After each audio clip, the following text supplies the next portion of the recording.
Bonjour, nous sommes le jeudi 6 février 2025 et le sujet est la consommation de stupéfiants à l'Assemblée nationale. Comme c'est étonnant. La coke fait tenir à l'Assemblée nationale le tabou de la consommation de drogue. C'est un peu comme dans les milieux financiers aussi. Et autres du showbiz. Enfin, ils sont tous liés. Ils se connaissent tous. Ils ont des contacts.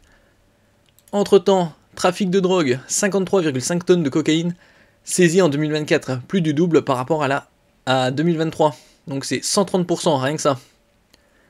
Et également la saisie de drogues de synthèse, plus de 9 millions de comprimés d'ecstasy et de MDMA ont été saisis, plus 123% par rapport à 2023, ainsi que 618 kg d'amphétamine et méthamphétamine, plus 133%.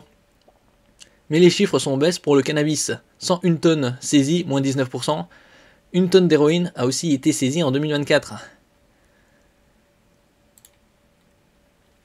Alors que la lutte contre le narcotrafic est érigée en priorité nationale par le gouvernement, bon ça c'est comme dans tous les gouvernements de tous les pays du monde, après avec plus ou moins de succès, plusieurs témoignages corroborent le fait que certains députés et collaborateurs consomment des produits stupéfiants, notamment pour faire face à la charge de travail et la pression.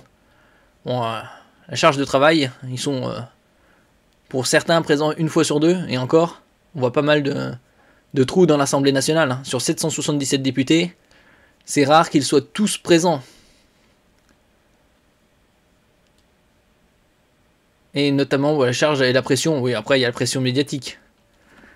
N'oubliez pas de vous abonner pour plus de news nationales, européennes et internationales sur ce monde merveilleux dans lequel nous vivons. Et donc pas étonnant, ils consomment différents trucs. Rail de coke, cacheton. Là ils parlent de 3 MMC, entre autres. La cocaïne vous aide à oublier les côtés sombres. La politique, c'est quand même un milieu très dur. Il y a une pression de malade. Il y a ceux qui arrivent à avoir une vie ascétique et les autres.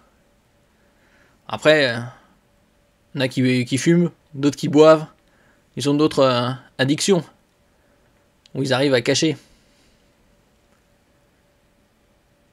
Selon les personnes interrogées par France Info, le rythme de travail des députés, qui enchaînent les séances de nuit, les travaux en commission, mais aussi les allers-retours dans leur circonscription, peuvent expliquer qu'ils tombent dans l'engrenage.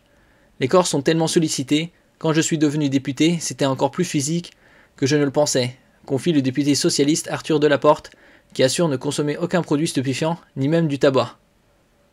Après, il y en a d'autres qui se mettent au sport. Qui n'a pas de repos hebdomadaire à part les députés? Presque personne. On dort peu, sans aucun temps de pause. On fait des déjeuners et des dîners de travail. C'est un tunnel permanent. Alors il y a des échappatoires, le sucre, le gras, et pour certains, cela peut être le tabac, l'alcool, les drogues, même si cela reste tabou. Ouais, ça commence à se voir chez certains. Comme il y avait un député qui avait acheté... c'était un député LFI.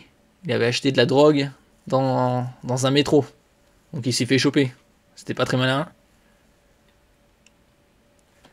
Merci pour votre écoute et à la prochaine.